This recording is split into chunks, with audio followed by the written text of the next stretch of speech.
அப்போ அவர் கேட்டார், அது என்ன ஏகாரம் அப்படின்னாரு. அப்போது எனக்கு புரியல. அப்படின்னா சார் என்ன? இல்லை ஒரு ஏகாரத்தோடு சொன்னீங்களே அப்படின்னாரு. எனக்கு அதுவும் புரியல சார் அப்படின்னேன்.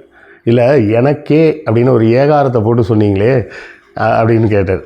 அப்போ தான் எனக்கு புரிஞ்சுது, நமக்கே 19 வயசு தானடா ஆகுது, நம்ம எனக்கே அப்படின்னா எனக்கு அந்த 19 வயசில் எவ்வளோ ஆண்டு அனுபவம் இருந்துற போது, இது அகங்காரம் தொடித்த பேச்சாக இருக்குது போல இருக்குது, கரெக்டு அப்படின்னு மாற்றிக்கணுன்னு அன்னையிலேருந்து இன்றைக்கி வரை எப்படியாவது எங்கேயாவது எனக்கே அப்படின்ற வராத மாதிரி பார்த்துப்பேன். அந்த கம்பேரிசனாக எனக்கு ஒரு ஆச்சரியம், இது இப்போ தான் தெரியும் அப்படின்னு வரும்போது எனக்கும் இன்றைக்கி தாங்க தெரியும் அப்படின்னு சொல்கிற மாதிரி மாற்றிக்கிட்டேன்.